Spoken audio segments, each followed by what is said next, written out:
Continue with the story of Bain Campany withdrawing its membership from Business Leadership South Africa. In another statement, BLSA said they reaffirm their commitment to ensuring that all those involved in state capture are appropriately held to account, and they hope that as a society we can collectively direct our attention to seeking justice and amends for the damage caused to our country. Joining us now is Busi Mavuso, the CEO of BLSA.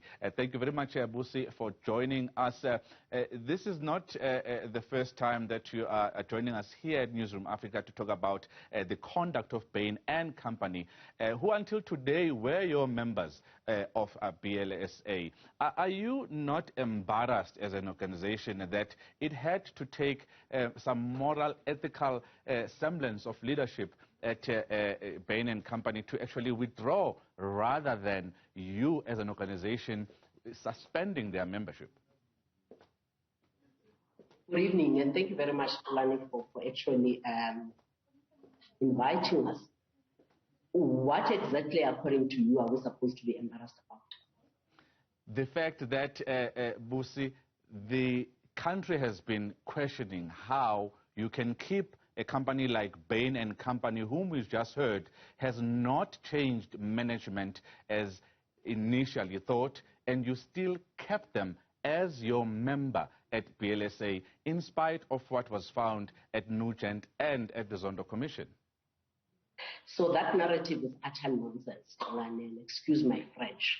So we accept the criticism that we have received as BLSA over this issue, but it is always important to get one's facts straight when doing so. Because actually, much of the criticism that has been leveled against BLSA has been ignorant of the facts, is poorly informed, and is just pure sensationalism. I completely understand that there is much anger at Bain following the Zondo Commission report, as there should be. What Bain did at SARS was highly damaging, and every South African is right to be angry. But we need to channel this anger properly, and the anger that we have does not entitle us to our own false facts, and it neither does it excuse the selective listening that has taken place in as far as the BLSA story or version of events is concerned.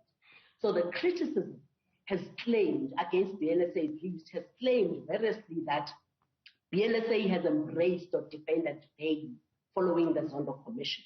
Now, again, this is absolutely not true, and honestly, this is nonsensical.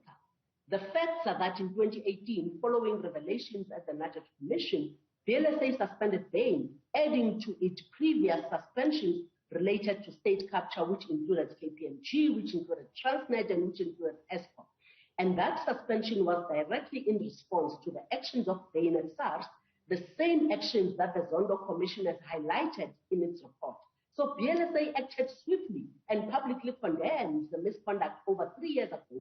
This was certainly no embrace or defense of Bain. It, on the contrary, reflected our absolutely clear view that our members have to reflect the high standards of the integrity pledge that they've been made to sign at BLSA, the pledge that actually forces them to fight against corruption. Now, in much of the criticism directed at us, these actions in response to what Bain did by BLSA are not mentioned. Why not? And secondly, in the 2.5 years after Bain's suspension, BLSA had several engagements with Bain in which we set out our views on what the company had to do to regain the trust of BLSA. Among the many steps that were required was that Bain pay back all the fees it took from SARS with interest. Now, the narrative out there ignores all the other conditions that were actually put out there for Bain to comply to, and, opportunistically, it's just looking at, or the narrative is that BLSA said Bain must pay back the fees, and that will be enough. Then that will be enough.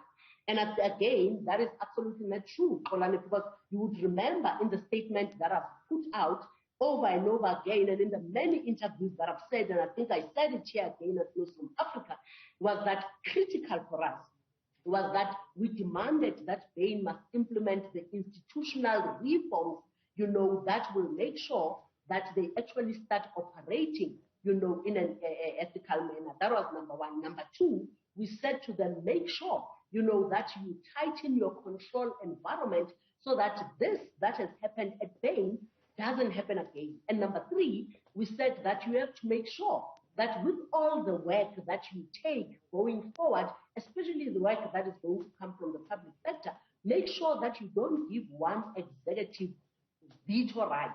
There has to be a certain degree of oversight, so that you don't have one executive deciding, whether the company should take the work from government or not, and that was put in place. We said to them, make sure that you fire all those executives that were actually involved in the state capture project. So I therefore don't understand where the confusion is, but I will tell you why.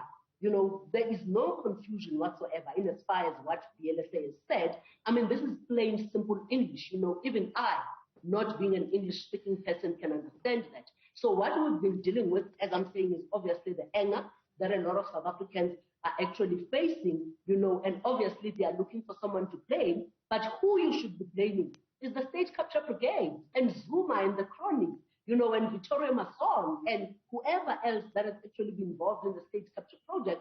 You can't be blaming BLSA. On the contrary, what BLSA has done, we've actually been working with the AFU, we have been working with the National Prosecution Authority, we have been working with the SAPS to ensure that we give them the resources to capacitate them to can actually put before the court solid cases against these thieves, against these criminals. And yes, that does include the Bain executives as well. We are making sure that they can put solid cases against these thieves before the court so that these people should not continue to walk around with impunity, so that these people can be dragged to jail, so that these people can be put into orange overalls, so that these people can actually be brought to book. So that is what BLSA has been doing. So the narrative that everyone is running out there with, I really don't know where it comes from, because it definitely doesn't come from me, neither does it come from BLSA. Busi, Mavuso, I wish we had more time, and I'm sure I'm going to make sure of that next time. Busi Mavuso, the CEO of Business Leadership South Africa, being steadfast about BLSA's role with Bain and other companies involved in a state of capture.